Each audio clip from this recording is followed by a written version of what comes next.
Welcome to Courtney on Health, heard on malcolmpresents.com and other venues. Anyway, Courtney, welcome. Maxine, welcome. Roberta, welcome. Maxine, take over. Do the intro. I was going to welcome everybody, but since you did, just hi again. You can welcome again.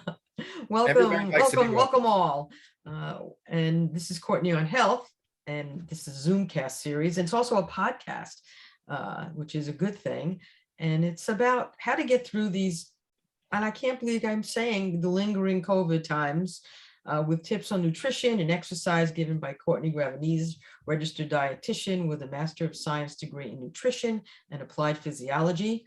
Courtney is an experienced nutritional and health consultant in the New York metro area and beyond, and also volunteers doing things for the community, which in this case very much applies. And she will help guide you on a path to wellness and health. And now I'm going to do a poem, which kind of fits into what we're going to talk about today. It's called Food for Thought. And it's a poem by a food bank client via the Trussell Trust. It's anonymous, which is a good thing at this point. Or not, I don't know. Here we go. I know what it's like to use the same tea bag twice, to cut the mold from the bread, to rescue a slice. I didn't ever think I would be in such a mess while working full-time for a living, while suffering from illness and stress. I choose to work to pay my own way, but have no spare money at the end of the day. The cupboards and fridge are empty. What else can I do? Throwing my 3 elderly pets on the street? It just wouldn't do. I began to chat and told of my dismay at finding myself at the food bank today. Not a penny in my purse could I offer to pay. What more could I say? It's all right, the lady said, as I was handed a tissue. Don't look at being here as such an issue. So privileged and grateful I felt as I was provided with food, as if heaven sent. To have food on the table this cold winter's day is very much appreciated, I'm humbled to say. Food bank, I thank you for helping me today. So this brings us into the topic, and I'll just do a quick little intro on that, and then again, Courtney will take it away. And this is interesting site. According to spoonuniversity.com, I guess it has to do with meals. A food bank is a place where people in need can get food, typically basic provisions and non-perishable, for free. Each year, billions of pounds of food is wasted, while 1 in 4 people in the world are malnourished. 1 in 7 Americans rely on food banks. That's approximately 46 million people. That's more than the population of New York, Pennsylvania, and Illinois combined. These figures are just one reason why food banks are important. Food is a right and should not be a privilege. Often people must choose between paying the bills and feeding their children. So on today's episode, Courtney and we welcome guest Roberta Horowitz, director of the Mount Kisco Food Pantry, to talk about food pantries and why they are so important to communities on a local and a global level.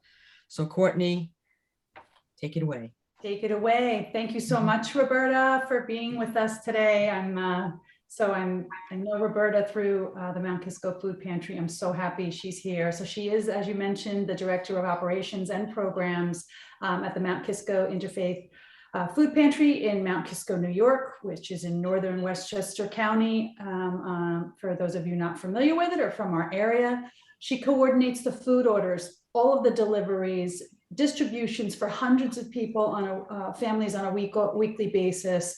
Over the years, Roberta has cultivated relationships and partnered with Hilltop Hanover Farms, Cornell Cooperative Extension, Northern Westchester Hospital to offer community health, education, and various outreach programs. Most recently, she's began the Schools Out Supplement program, SOS, which provides lunches for families with school-age children. It's a monumental task that she has undertaken and an incredible service to the community.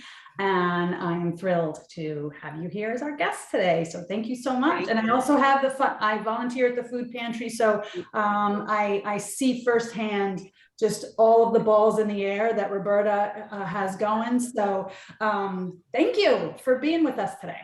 You're welcome.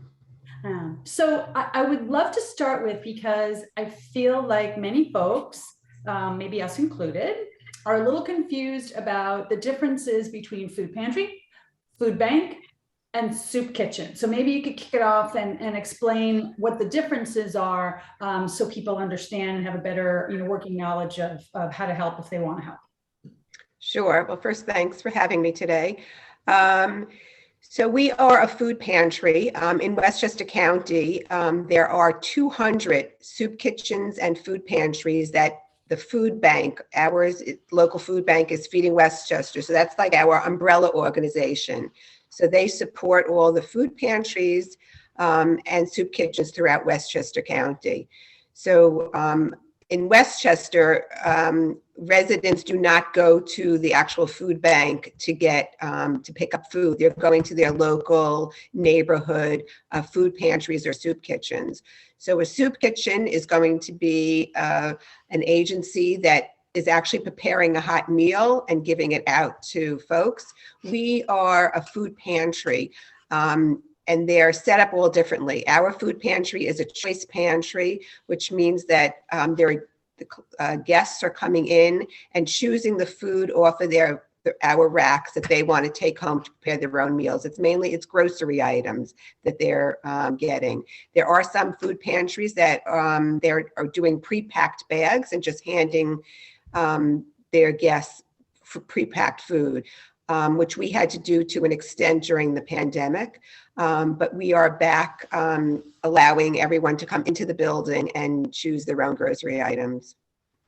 So so from the food bank, I know occasionally you all will get meals from grocery stores that is certainly perfectly edible. It's not like it's expired or anything, but will you ever get foods like that from the bank, or that is always grocery items?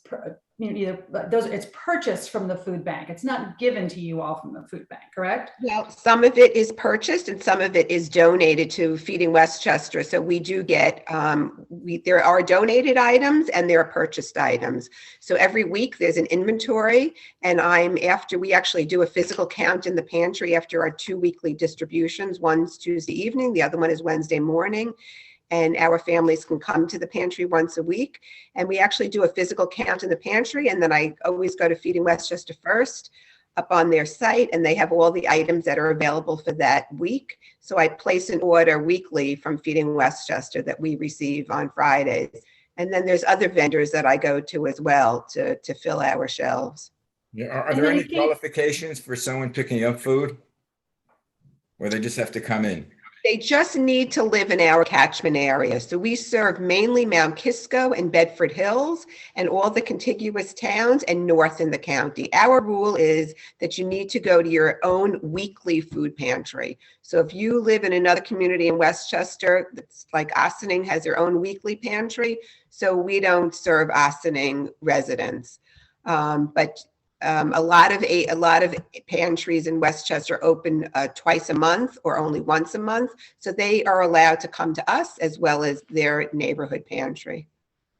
And they don't need to show, they just need to basically show up. They just need to show ID for themselves and everybody in their household. There's no other questions asked of anybody. Well, like a driver's license or? Correct. A driver's license, they can show for the children. It could be their birth certificate. It could be something from school. It could be a Con Ed bill, just something that has their name and address on it so we know where they live. And then so I'm sorry to interrupt. So for how many items they get, you do need to know family size. So family of 2 gets a certain amount, family of 6. Right. So when somebody comes and checks in, they are given a shopping card, and everything is all color coded. So there's 5 different family sizes. So they're getting a card, and when they walk into the pantry, it's all set up by food type. So there'll be a vegetable rack, there'll be a fruit rack, there's a cereal rack, there's proteins, and it's all depending if you're a family of 3, you're allowed to take so many items from that rack, and it's all color coded with signs all throughout the pantry. And there's a volunteer that's at each one of these racks helping the guests shop as they walk through. So income has nothing to do with who can shop. It's just the Not location. at all. Not at all. I Do have a you quick find that the- question. Do you get any items or anything from restaurants if they have excess food? Is that something that's, So we do receive from 2 local supermarkets weekly from DeChico stores. They give us some prepared foods that are about to expire. And we do give those out. You mentioned restaurants. We actually just participated in something called the Restaurant Resiliency Program. It was a state-funded program, and Feeding Westchester was given a large sum of money, and they split it up between 3 agencies in Westchester County, and we were one of their agencies. So we worked with 3 local restaurants in Mount Kisco, and they had to go through a very long process to be approved by the state. And the meals that they gave us, the actual content of the meals had to be approved as well. But once all those approvals were met, it was every other week for 6 weeks, we provided 1,100 meals. We were given from the 3 restaurants. They gave us a total of 1,100 meals that we gave out to our guests that came through came to the pantry. So it was a wonderful program. It was really a win-win. We helped these restaurants. One of them is actually a pretty new restaurant in town, and he told us without this program, he probably would have gone out of business. And our Wow. guests were thrilled to have these prepared meals. Is that an ongoing initiative or not so much? Well, unfortunately, it was just the money ran out, so we were able to do it for 6 weeks, and we're actually looking into it, that possibly through, if we can find a grant, that maybe it's something we're gonna try to continue. All right. Speaking of money, how are you funded? And how many people are working there on a full-time basis? How many are part-time? So there's nobody that's full-time. I'm part-time about 30 hours a week, and I have an assistant who's about 15 to 20 hours a week, and we have a part-time registrar and a part-time stock person. Other than that, it's all volunteers. It's very much of a working board. And we have a lot of volunteers, Courtney being one of them. So we are funded. We're 2 synagogues and 12 churches that make up the Mount Kisco Interfaith Food Pantry. So they all support us financially. We have a grant writer who's a volunteer. So we are applying for all kinds of grants. We do get money through a state program that we get food credits through Feeding Westchester. But it's individuals and corporations that help us out. It's across the board. Yeah. How would a individual, let's say they're listening to the show, watching the show, how would they contribute to it? Do you have a website that you? We do have a website. We have a wonderful website. It's the mountkiscofoodpantry.org. And there's a lot of information on there. Even just to donate food, we have an Amazon wish list that is updated monthly, that if somebody wants to just go on and click on the Amazon wish list, and the items can be shipped directly to the pantry. Obviously monetary donations are always appreciated, and that all that information is all on the website on how to donate. The Amazon wish list, Roberta, I imagine during the pandemic, when you guys really had to pivot and get very creative with how to keep the pantry running, I imagine that became probably one of the sole places for people. They weren't going to come by to bring the pantry, and you guys really needed it sort of sealed, contained, and no contact. Is that what much of your? It was wonderful. The community really opened up their wallets and their to us. It was very much supported ongoing. We would receive, it could be 50 Amazon boxes a day, what we were going through. It was loads and loads of donations were coming in. It was wonderful.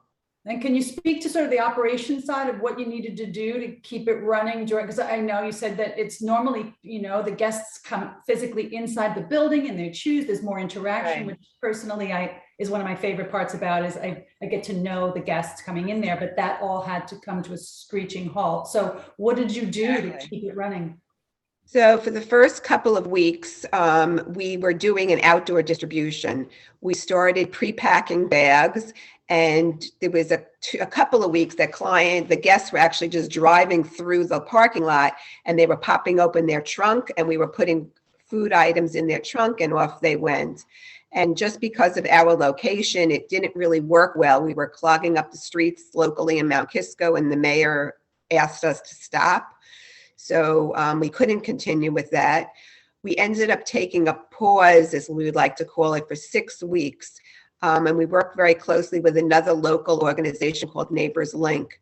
And we provided a lot of the food, but Neighbors Link is on a loop, and it was just on Saturday mornings, and they took over the distribution for us. So we provided food, we provided some of the volunteers, and they helped us tremendously as well. And we were distributing food through Neighbors Link. And then we came back to our location, and we started having some working on a very skeletal volunteer basis. We had some people indoors, and we were handing pre-packed bags out of windows. They were coming to one side of the building and scanning their scan tag. Their page came up on the computer. We checked them in. They walked around the other side of the building, and we were giving bags out of windows. And then we slowly were able to come back. Well, then we started actually doing a distribution outside, and we brought food out. Clients were choosing their own food, but we didn't have a full complement of our items out there. Selection, yeah. So yeah, and I was going to say, so then we started doing it in a larger space, and now March 1st, well, we were back in the building in the fall, and then when Omicron hit, we were forced again to be creative and to come up with another way. And now, as of March 1st, we're back in our inside the pantry room, and it's actually an expanded room now. We rent space at the church where we're located, and the church gave us an adjacent room was the church's library. They moved their library upstairs. We broke open the wall over the summer, and we expanded into another space. So between air purifiers and, and just the additional space, we feel that it's, pretty safe now to have families back in. Everyone is still masked. And that extra space allowed for, you were limited to a certain extent to how many refrigerators and freezers. So obviously that's things like your protein, eggs, yogurt, things that required refrigeration. That opened up a whole, much greater space to allow more refrigeration, so you guys can have more of those available. Exactly. So I'm always talking, try to encourage my clients minimizing food waste, food safety. So can you speak, and I know you follow very strictly the guidelines for, what can and can not be, expiration dates, use by dates, dented cans. Can you speak to a little bit about what you do to keep food safety at top of mind, and how that affects food waste or minimizing food waste? Just a question. I think expiration dates. Does that mean recommended by, or that you shouldn't use after that date? So it's really a variety. First of all, we receive a lot of donations. We have bins outside the pantry door, and people can just leave donations there. Anything that's expired from that day, we have to get rid of. And it's mainly because we don't know how something is stored.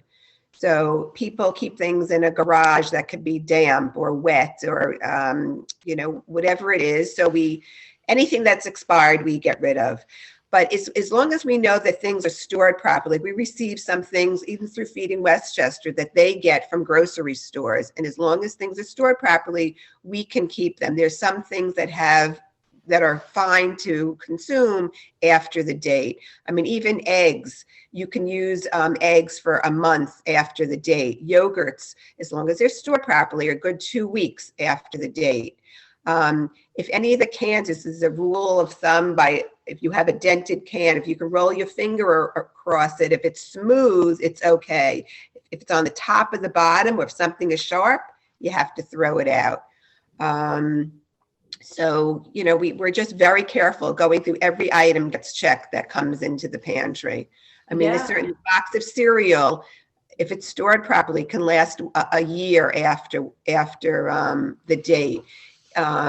Anything that's tomato based, you know, a sauce or something in a can is good for 18 months after the date. I mean, after that, after those times, the nutritional value is just not at its peak anymore.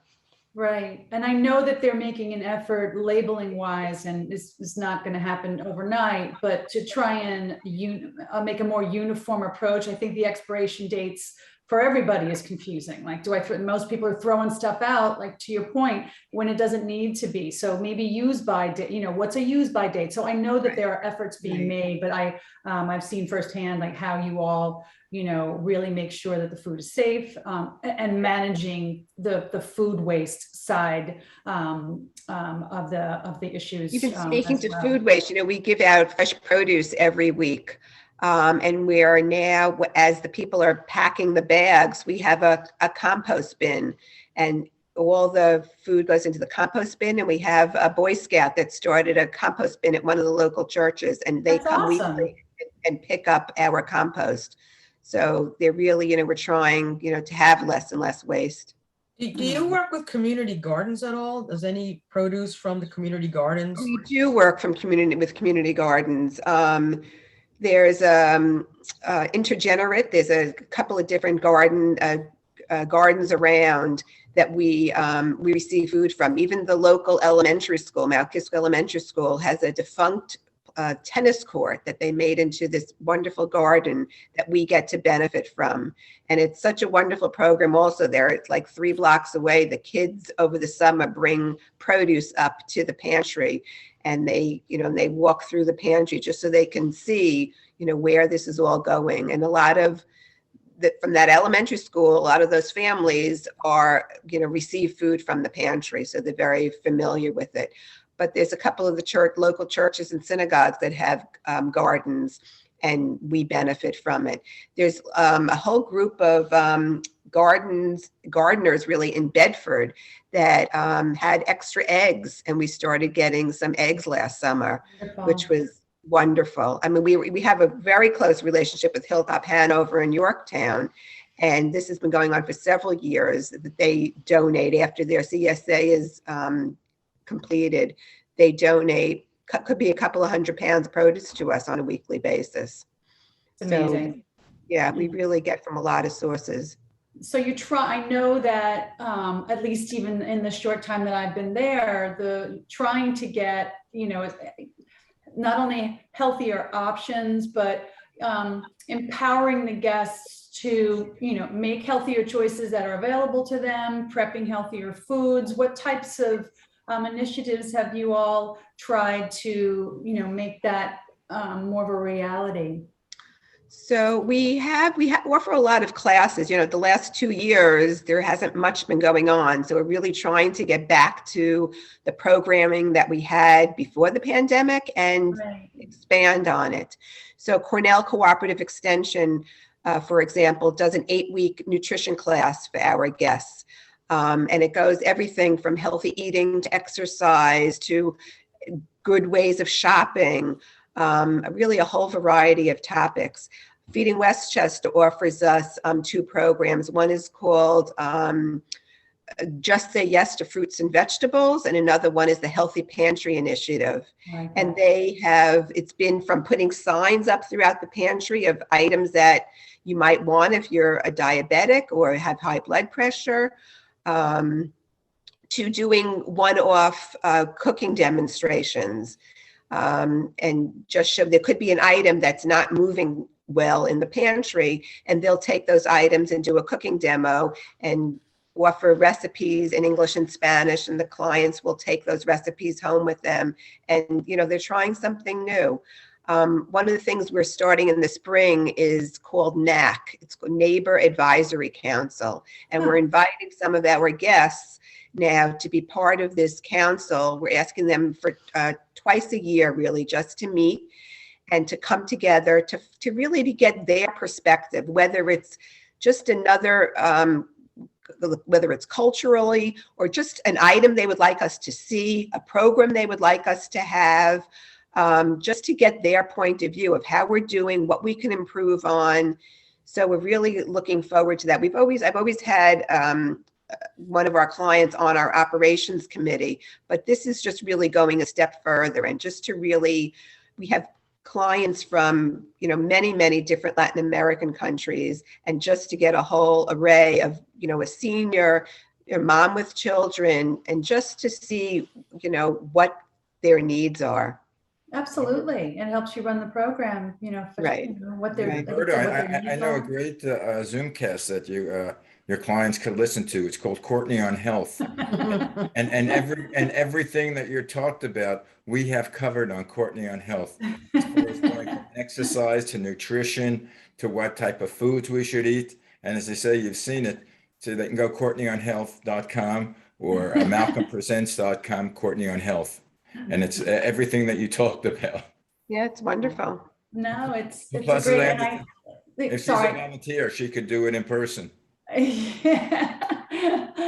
always, it's great, like I said, and I've actually learned, speaking of Roberta, I know you guys get a lot of canned product. I see more fresh produce. It seems to be, obviously more during at least our growing season. But I got the best tip. You and I discussed this, I think last year. It was canned, it was like canned pears, canned peaches, which I know everybody is always throwing canned foods under the bus, but the reality is they're there already. I can't stand food waste. And she was fabulous. I mean, I make like frozen, I puree my own fruit and put it in a freezer cup and make my own ice pops at home. But it never occurred to me, quite frankly, to use the canned produce. So she takes it, and she was making like frozen pops for her kids.